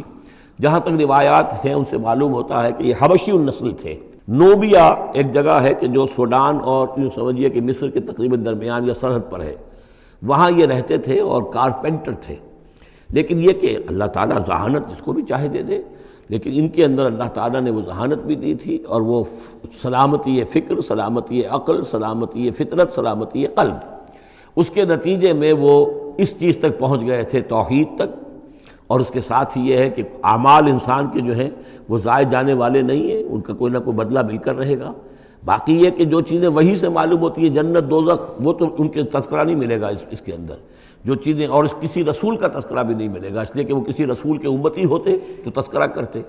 یہاں انہوں نے جو اپنی ایک حکیم اور دانا انسان نے اپنے ساری عمر کے سوچ کا جو لب لباب ہے، خلاصہ ہے، حاصل ہے، وہ اپنے بیٹے کو اپنے انتقال کے وقت وصیت کی شکل میں منتقل کیا ہے، اور اس کو اللہ تعالیٰ نے قرآن میں نقل کر دیا، کیونکہ ان کے اقوال کوٹ کیے جاتے تھے۔ جیسے ہم کوئی تقریر کرتے ہیں تو کبھی علامہ اقبال کا حوالہ دیتے ہیں، ان کا شعر کوٹ کر دیتے ہیں، کبھی کسی اور کا، تو یہ بھی اصل میں عرب میں خطباء اور شعراء جانتے تھے کہ یہ لقمان جو ہیں یہ بہت ہی حکیم اور دانا انسان تھے، اور ان کے اقوال جو ہیں کوٹ کیے جاتے تھے اشعار میں بھی اور خطبات میں بھی۔ تو اللہ نے بتایا کہ دیکھو یہ لقمان بھی جو اپنی سلامتی طبع اور سلامتی فکر کی وجہ سے جہاں تک پہنچا، وہ وہی اصول ہے کہ جن کی طرف محمد تمہیں دعوت دے رہے ہیں صلی اللہ علیہ وسلم۔ وَلَقَدْ آتَيْنَا لُقْمَانَ الْحِكْمَةَ، اور ہم نے لقمان کو دانائی عطا کی۔ دانائی کا نتیجہ کیا تھا؟ انشکر للہ، کہ شکر کرو اللہ کا۔ دانائی کا تقاضا، فطرت کی سلامتی کا تقاضا کیا ہے؟ جو بھی آپ کے ساتھ بھلائی کرے اس کے لیے ایک احسان مندی کے جذبات آپ میں پیدا ہونے چاہیے۔ اگر نہیں ہو رہا ہے تو فطرت جو ہے پرورٹڈ ہے، بس ہو گئی، جو بھی بھلائی کرے۔ اور عقل کا تقاضا کیا ہے کہ اصل جو ہے منعم اس کو پہچان لیا جائے، اور وہ اللہ ہے۔ تو نتیجہ کیا نکلے گا؟ وہ سلامتی طبع جمع سلامتی عقل، تو اللہ کو پہچان لیا جائے اور کہا جائے الحمدللہ، جہاں سے قرآن مجید شروع ہوتا ہے۔ انشکر للہ، کہ شکر کرو اللہ کا۔ ومن یشکر فانما یشکر لنفسہ، جو کوئی بھی شکر کرتا ہے تو وہ شکر کرتا ہے اپنے ہی بھلے کے لیے، اپنے ہی فائدے کے لیے۔ ومن کفر فان اللہ غنی حمید، اور جو کفران نعمت کرتا ہے، ناشکری کرتا ہے، تو اللہ تو غنی اور حمید ہے۔ وَإِذْ قَالَ لُقْمَانُ لِابْنِهِ، اب یہاں سے حضرت لقمان کی وہ نصیحتیں ہیں جو انہوں نے اپنے بیٹے کو کی ہیں، یہاں مذکور نہیں ہے، لیکن مراد یہی ہے کہ انتقال کے وقت،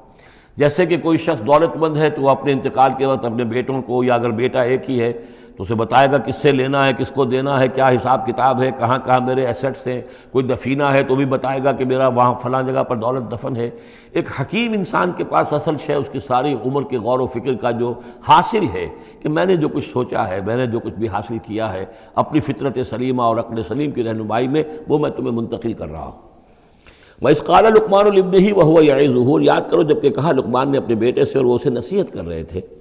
یا بنی لا تشرک باللہ، نمبر ایک اللہ کے ساتھ شرک مت کیجو، ان الشرک لظلم عظیم، یقیناً شرک بہت بڑا ظلم ہے، بہت بڑا ظلم ہے، سب سے بڑی ناانصافی۔ عربی زبان میں ظلم کہتے ہیں وضع الشیء فی غیر محلہ، کسی شے کو ہٹا کر اس کی اصل مقام سے ہٹا کر کہیں اور رکھ دینا، یہ ظلم ہے۔ اللہ خالق ہے تنہا، باقی سب مخلوق ہیں،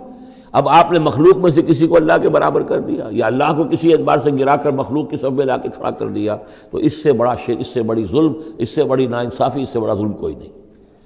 وَإِذْ قَالَ لُقْمَانُ لِابْنِهِ وَهُوَ يَعِظُهُ يَا بُنَيَّ لَا تُشْرِكْ بِاللَّهِ إِنَّ الشِّرْكَ لَظُلْمٌ عَظِيمٌ، اور اس کے بعد فوراً ہی اللہ تعالیٰ نے اپنی طرف سے ایک بات ایڈ کی ہے۔ یہ چوتھا مقام آ گیا ہے کہ جہاں اللہ کے حق کے فوراً بعد والدین کا حق۔ ظاہر بات ہے کہ حضرت لقمان کو یہ بات کچھ یعنی مناسب نہیں معلوم ہوئی کہ وہ اپنا حق بھی بیان کریں، لہذا اس کی تکمیل کر دی ہے اللہ تعالیٰ نے۔ وَوَصَّيْنَا الْإِنسَانَ بِوَالِدَيْهِ، اور ہم نے وصیت کی انسان کو اس کے والدین کے بارے میں، اور والدین میں سے بھی خاص طور پر والدہ، اس لیے کہ زیادہ مشقت وہ جھیلتی ہے، زیادہ تکلیفیں بچوں کی پرورش میں ماں کو برداشت کرنی پڑتی ہیں۔ وَوَصَّيْنَا الْإِنسَانَ بِوَالِدَيْهِ حَمَلَتْهُ أُمُّهُ وَهْنًا عَلَى وَهْنٍ، اسے اٹھائے رکھا، وہ جو حمل ہے اس کے اپنے جسم کے اندر اٹھائے رکھا اس نے اس کو، وہنن علی وہنن، کمزوری پر کمزوری جھیل کر، وفصالہ فی عامین، پھر اس کا دودھ چھڑانا ہوا 2 سال میں سے، پھر یہ کہ پہلے 9 مہینے تو جونک کی طرح اس کے جسم کے اندر خون چوستا رہا، اور اس کے بعد پھر جو ہے دودھ اس کا جو ہے پیا ہے، تو وہ بھی اس کی توانائیاں اور اس کی قوت ہی ہے کہ جو دودھ کی شکل میں اس کے لیے غذا بنی ہے۔ انشکر لی ولوالدیک، کہ شکر کرو میرا اور اپنے والدین کا، الی المصیر، اور میری طرف تم کو لوٹ کر آنا ہے۔ اب دیکھیے جیسے میں نے وہاں عرض کیا تھا کہ سورہ عنکبوت میں اور اس میں بڑی مناسبت ہے ان دو میں، وہ مضمون اب یہاں بھی آ رہا ہے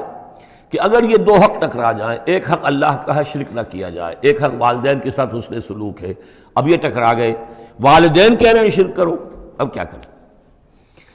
وَإِن جَاهَدَاكَ عَلَىٰ أَن تُشْرِكَ بِي مَا لَيْسَ لَكَ بِهِ عِلْمٌ، اگر وہ تم سے جہاد کریں، تم پر دباؤ ڈالیں، تم سے لڑیں، تم سے جھگڑیں، اور تمہیں مجبور کریں کہ تم شریک کرو اور شرک کرو میرے ساتھ ایسی چیز کا کہ جس کا تمہارے پاس کوئی علم نہیں ہے، فَلَا تُطِعْهُمَا، تو ان کا کہنا مت مانو۔ وہاں پر بھی یہ مضمون آ چکا، یہاں دوبارہ آ گیا کہ ان کے حقوق ایک حد تک ہیں، اس سے آگے بڑھ کر وہ اللہ کے حقوق پر ڈاکہ ڈالنے لگے. بازی بارش بابا ہم بازی. ان کے حقوق اللہ کے حقوق کے برابر نہیں ہو سکتے، ان کے حقوق اللہ کے حقوق سے فائق نہیں ہو سکتے، اس کے نیچے نیچے ہیں. تو شرک نہیں. البتہ یہاں یہ ذہن میں رکھیے کہ شرک صرف بت پرستی کو نہیں کہتے. لا تشرک، شرک کی کوئی قسم بھی ہو. اب اللہ کے کسی ایک حکم کو اگر والدین کہتے ہیں توڑو، اس کا کیا مطلب ہے؟ یہ شرک کا حکم دے رہے ہیں. اس لیے کہ آپ نے والدین کے کہنے پر اللہ کے حکم کی خلاف ورزی کی، اس کا مطلب ہے کہ آپ نے مطاع اور معبود والدین کو بنا لیا. نفس کے کہنے پر آپ حرام کے اندر منہ مار رہے ہیں تو آپ کا جو حرام جو دولت ہے وہ آپ کا معبود ہے، اور آپ کا نفس آپ کا معبود ہے. ارأیت من اتخذ الہہ ہواہ، کیا تم نے دیکھا اس شخص کو جس نے اپنی خواہش و نفس کو اپنا معبود بنا لیا؟ تو شرک کا مفہوم جو ہے اس کا پورا وسیع مفہوم، اور جیسا کہ اس سے پہلے بھی تذکرہ ہو چکا ہے، اس پر الحمدللہ کہ میں نے تقریباً 20 سال پرانی بات ہے یہ، کہ میں نے اقسام حقیقت و اقسام شرک پر 6 گھنٹے کے کیسٹس جو ہیں میرے وہ ریکارڈڈ ہیں اور موجود ہیں. تو اس حوالے سے اس کو یہ نہیں سمجھنا چاہیے کہ شرک سے مراد صرف بت پرستی ہے. وَإِن جَاهَدَاكَ عَلَىٰ أَن تُشْرِكَ بِي مَا لَيْسَ لَكَ بِهِ عِلْمٌ فَلَا تُطِعْهُمَا. لیکن دیکھیے یہ ہے اللہ تعالیٰ کی تعلیم، اس کے اندر کیا توازن ہے. اس کا یہ مطلب نہیں ہے کہ والدین کے سارے حقوق ہی ساقط ہو گئے. اگر والدین مشرک ہیں، تمہیں شرک کرنے کا حکم دے رہے ہیں تو ان کا یہ حکم تو نہیں مانو گے، لیکن ان کے ساتھ حسن سلوک پھر بھی کرنا ہے. والد تو ہے نا، وہ والدہ تو ہے نا. وَصَاحِبْهُمَا فِي الدُّنْيَا مَعْرُوفًا، دنیا میں ان کے ساتھ رہو بہتر انداز میں، صحیح انداز میں خدمت ان کی کرو. اگر انہیں ضرورت ہے تو اپنا مال ان پر خرچ کرو. اس کے اندر یہ نہیں ہوگا کہ سارے حقوق ساقط ہو گئے، اب انہیں گالیاں دینی شروع کر دو یا ان کو جو ہے ستانا شروع کر دو، نہیں. لیکن اگر وہ اللہ کے حکم کے خلاف کوئی حکم دیتے تو مت مانو. وَاتَّبِعْ سَبِيلَ مَنْ أَنَابَ إِلَيَّ، اور پیروی کرو اس شخص کے راستے کی کہ جو میری طرف اپنا رخ کر چکا ہے. یعنی والدین کا اتباع نہیں ہے، والدین کی اطاعت نہیں ہے، والدین کے ساتھ حسن سلوک ہے. اطاعت ہوگی اگر اللہ کی اطاعت کے مطابق، اس کے دائرے کے اندر تو اطاعت بھی ہوگی، لیکن بالفعل اور آزادانہ کوئی اطاعت نہیں والدین کی. کہیں بھی قرآن مجید میں نہیں آیا اپنے والدین کی اطاعت کرو.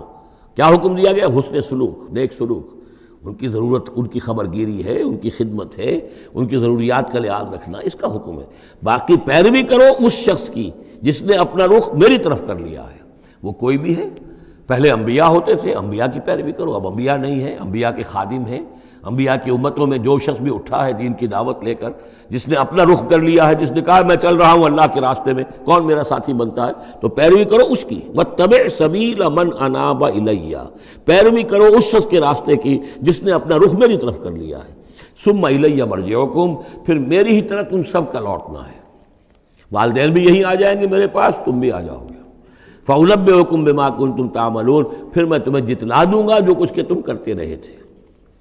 اب یہاں بیچ میں جو آگے اللہ کی طرف سے آگے آئی، حضرت لقمان کی نصیحت صرف ابھی ایک آئی تھی، یا بنی لا تشرک باللہ ان الشرک لظلم عظیم، اے میرے بچے شرک مت کرنا اللہ کے ساتھ، اس لیے کہ شرک جو ہے بہت بڑا ظلم ہے، بہت بڑی ناانصافی ہے. دوسری وصیت ان کی کیا ہے؟ یا بنی انہا ان تک مثقال حبۃ من خردل فتکن فی صخرۃ او فی السماوات او فی الارض یأت بها اللہ ان اللہ لطیف خبیر. اے میرے بچے عمل، خواہ وہ نیکی کا ہو خواہ بدی کا ہو، انہا، ہا کی ضمیر ہے عمل کی طرف. عمل خواہ ایک رائی کے دانے کے ہم وزن ہو. اب یہ سب سے چھوٹی چیز، رائی کا دانہ، فتیلہ، نقیرہ، یہ 3 چیزیں آتی ہیں قرآن مجید میں عام طور پر چھوٹی شے کے لیے. لا یظلمون فتیلہ، لا یظلمون نقیرہ، اور یہ کہ رائی کا دانہ بہت چھوٹا. تو چاہے وہ نیکی یا بدی ہو، رائی کے دانے کے ہم وزن. اور پھر فتکن فی صخرۃ، وہ کسی پہاڑ کی، کسی چٹان کے پیٹ میں جا کر، کسی کھو کے اندر جا کر وہ عمل کیا گیا ہو. او فی السماوات، یا آسمانوں میں کیا گیا ہو. اب تو آسمانوں میں ہے نا، آپ خلا میں جا کر وہ عمل کر رہے ہیں، تو پھر اب تو انسان جو ہے وہاں تک پہنچ گیا ہے. او فی الارض، یا زمین کے پیٹ میں گھس کر کیا گیا ہو، یأت بہ اللہ، اللہ اسے لے آئے گا. یعنی انسانی اعمال، انسان اشرف المخلوقات ہے، اور انسانی اعمال ایسی گھٹیا چیز نہیں ہے کہ ایسے ضائع کر دے اللہ، چاہے وہ نیکی ہے چاہے بدی. فمن یعمل مثقال ذرۃ خیرا یرہ ومن یعمل مثقال ذرۃ شرا یرہ. لیکن عمل ضائع نہیں ہوگا، چاہے وہ رائی کے دانے کے برابر ہو، پھر چاہے وہ کسی چٹان میں گھس کر کیا گیا ہو، کسی پہاڑ کی کھو میں کیا گیا ہو، چاہے وہ خلا اور فضا کی پہنائیوں میں کیا گیا ہو، چاہے وہ زمین کے اندر سرنگ کھود کر کیا گیا ہو، یات بہ اللہ ان اللہ لطیف الخبیر، یقیناً اللہ تعالیٰ باریک بین ہے، باخبر ہے۔ اب دو چیزیں آ گئیں، اللہ کے ساتھ شرک نہیں، اور اعمال کے بارے میں دیکھ لو، نیکی اور بدی کے نتائج نکل کر رہیں گے۔ اس سے آگے بعث بعد الموت کا یہاں تذکرہ نہیں ہے، اس سے بعد جنت اور دوزخ کا، اس لیے کہ یہ چیزیں معلوم ہوتی ہیں پھر نبی کے بتانے سے۔ اصولی طور پر جو چیز حکمت سے انسان جہاں تک پہنچ سکتا ہے وہ دو ہیں، ایک خالق اور اس کے ساتھ شرک نہ ہو، اور نمبر دو اس اعمال انسانی ان کا ضرور بدلہ ملے گا۔ اب اس کے بعد تیسری بات، یا بنی اقم الصلاۃ، نماز قائم رکھ، یعنی جس اللہ کو تم نے پہچان لیا ہے، اب محض ایک مرتبہ پہچان لینا کافی نہیں ہوگا، اسے یاد رکھنا ضروری ہے، ورنہ شیطان تمہیں ورغلائے گا، تمہیں ادھر ادھر سے جو ہے تمہارا نفس تمہیں غلط راستے پر ڈال دے گا، جب تک کہ یہ ایمان باللہ مستحضر نہ رہے ذہن کے اندر۔ اور ایمان باللہ کو مستحضر رکھنے کے لیے ذکر ہے جو ہم پڑھ چکے ہیں، اتل ما اوحی الیک من الکتاب واقم الصلاۃ ان الصلاۃ تنہی عن الفحشاء والمنکر۔ لہذا اب نماز کون سی تھی وہ ہم نہیں جانتے، لیکن کوئی ذریعہ ایسا ہونا چاہیے کہ تم اللہ کو یاد کیا کرو۔ یا بنی اقم الصلاۃ، اور نمبر 4 وامر بالمعروف وانہا عن المنکر، اور نیکی کا حکم دو اور بدی سے روکو۔ یہ بھی تمہاری ذمہ داریوں میں سے ہے، یہ بھی انسان کی، یوں سمجھیے کہ اس کی انسانیت، اس کی شرافت، اس کی مروت کا تقاضا ہے کہ وہ اپنے جو ابنائے نو ہیں، جو بھی انسان ہیں، ان کی بھلائی کے لیے کوشاں ہوں، اور سب سے بڑی بھلائی ان کی اور سب سے بڑی خدمت یہی ہے کہ انہیں برائیوں سے روکا جائے اور بھلائیوں کی دعوت دی جائے۔ وَاصْبِرْ عَلَىٰ مَا أَصَابَكَ، اور یہ بھی جان لو کہ اگر یہ امر بالمعروف نہی عن المنکر کرو گے تو تکلیفیں آئیں گی، مصیبت آئیں گی۔ پسند تو کسی کو نہیں ہے کہ آپ اس پر تنقید کریں۔ اگر آپ کسی بچے کو بھی سڑک پر کھیل رہا ہو، گلی میں کھیل رہا ہو، اگر آپ اس سے کہہ دیں کہ بیٹے یہ کوئی کرکٹ کھیلنے کی جگہ نہیں ہے، کسی کی گاڑی کا شیشہ توڑو گے تم، تو آپ دیکھ لیجئے پھر کیا آپ کا وہ اس کو کیا جواب دے گا آپ کو۔ اسی لیے آپ بولتے ہی نہیں ہیں کہ اپنی عزت لے کر وہاں سے نکل جائیں۔ تو کسی کو بھی نصیحت پسند نہیں ہے، حق کڑوا ہے، لہذا آپ اگر حق کہنا ہے اور نصیحت کرنی ہے تو پھر تیار رہو کہ وہ ممکن ہے تمہیں پلٹ کر گالی دے دے، وہ کہے کہ تم پہلے ذرا اپنے دامن کو دیکھو تمہارے کتنے دھبے ہیں۔ اب جو بھی ہو برداشت کرو، اور اگر کوئی بڑی بات ہے، اگر فرعون کے سامنے جا کر حق کہو گے تو وہ تو کہے گا کہ میں تمہیں جیل میں ڈالوں گا۔ تو اس طریقے سے یہ وَاصْبِرْ عَلَىٰ مَا أَصَابَكَ، پھر جو شے بھی تم پر آئے اس پر صبر کرو، إِنَّ ذَلِكَ مِنْ عَزْمِ الْأُمُورِ، یقیناً یہ چیزیں ہیں جو بڑی ہمت کے کاموں میں سے۔ گویا کہ وہ چاروں چیزیں اس میں آ گئیں، وَالْعَصْرِ إِنَّ الْإِنسَانَ لَفِي خُسْرٍ إِلَّا الَّذِينَ آمَنُوا وَعَمِلُوا الصَّالِحَاتِ وَتَوَاصَوْا بِالْحَقِّ وَتَوَاصَوْا بِالصَّبْرِ۔ یہاں اصطلاحات ذرا علیحدہ ہو گئی، تواصی کے بجائے امر بالمعروف نہی عن المنکر آ گیا، صبر جو کا تو ہے، باقی ایمان اور وہ تمام چیزیں، اعمال صالحہ میں سے نماز آ گئی، والدین کے ساتھ حسن سلوک آ گیا۔ آخری دو آیتیں ہیں وَلَا تُصَعِّرْ خَدَّكَ لِلنَّاسِ، اور دیکھو اپنے گالوں کو پھلا کر مت رکھو لوگوں کے سامنے، یعنی تکبر اور غرور، اس انداز میں رہنا۔ وَلَا تَمْشِ فِي الْأَرْضِ مَرَحًا، اور تم زمین میں اکڑ کر نہ چلو۔ ان اللہ لا يحب كل مختال فخور، یقیناً اللہ تعالیٰ کو جو اکڑنے والے ہیں، اور یہ مختال بنا خیل سے، خیل کہتے ہیں گھوڑے کو، گھوڑے کی چال میں ایک تمکنت ہوتی ہے، تو جب انسان بھی بڑی تمکنت کے ساتھ چلتا ہے تو وہ گویا کہ اختیال بن گیا۔ لا يحب كل مختال فخور، شیخی خورے، فخر کرنے والے، اکڑنے والے اللہ کو پسند نہیں ہے۔ یہ مضمون سورہ بنی اسرائیل میں بھی آ چکا ہے۔ وَلَا تَمْشِ فِي الْأَرْضِ مَرَحًا إِنَّكَ لَن تَخْرِقَ الْأَرْضَ وَلَن تَبْلُغَ الْجِبَالَ طُولًا، تم کتنا ہی پاؤں مار کر چلو ہماری زمین کو پھاڑ نہیں سکتے، اور کتنی گردن اکڑا لو، اونچے ہو جاؤ، سینہ تان لو اور اوپر ترا بھی چڑھا لو، لیکن یہ کہ تم پہاڑوں کی اونچائی تک نہیں پہنچ سکتے۔ آخری بات فرمائی وَاقْصِدْ فِي مَشْيِكَ، اپنی چال میں میانہ روی اختیار کرو۔ یہ میانہ روی ہر اعتبار سے، چال میں بھی، خرچ میں بھی، وَالَّذِينَ إِذَا أَنفَقُوا لَمْ يُسْرِفُوا وَلَمْ يَقْتُرُوا وَكَانَ بَيْنَ ذَلِكَ قَوَامًا، یہ ایک میچور شخصیت کا کہ اس کے اندر ہر اعتبار سے معلوم توازن ہو، انتہا پسندی کسی بھی اعتبار سے نہ ہو۔ وَاقْصِدْ فِي مَشْيِكَ وَاغْضُضْ مِنْ صَوْتِكَ، اور اپنی آواز کو پست رکھو۔ اس کا مطلب کیا ہے کہ کہیں کوئی آرگومنٹ ہے، کہ جھگڑا ہو گیا ہے تو آواز کو بلند کرنے کی کوشش نہ کرو، بات اپنی کرو۔ عام طور پر یہ ہوتا ہے کہ جب آدمی دیکھتا ہے کہ میری دلیل تو کمزور پڑ گئی تو پھر وہ اپنی آواز کی والیوم بڑھا کر کوشش کرتا ہے کہ کمپنسیٹ کرے کہ دلیل عقلی اعتبار سے تو کمزور ہے لیکن میری آواز جو ہے وہ اس کے اندر وزن پیدا کر دے۔ وَلَا وَاغْضُضْ مِنْ صَوْتِكَ، اور دیکھو إِنَّ أَنْكَرَ الْأَصْوَاتِ لَصَوْتُ الْحَمِيرِ، آواز جو گدھے کی ہوتی ہے وہ ڈھیچو ڈھیچو جب کرتا ہے تو بلند تو وہ بہت ہوتی ہے، لیکن کس قدر ناپسندیدہ آواز ہے، کتنی ناپسندیدہ آواز ہے۔ تو آواز کی بلندی کوئی حسن نہیں ہے، اصل تو یہ شے ہے کہ آپ جو بات کہیں وہ وزنی ہو، وہ دلیل کے ساتھ ہو، اور وہ آپ اپنی بات کو منوا سکیں اس کے حوالے سے۔ تو یہ ہے 8 آیات پر مشتمل جو رکوع ہے، یہ دوسرا رکوع سورہ مبارکہ کا، یہ ہمارے اس منتخب نصاب کا تیسرا سبق ہے۔ بارک اللہ لی و لکم فی القرآن العظیم ونفعنی وإیاکم بالآیات والذکر الحکیم۔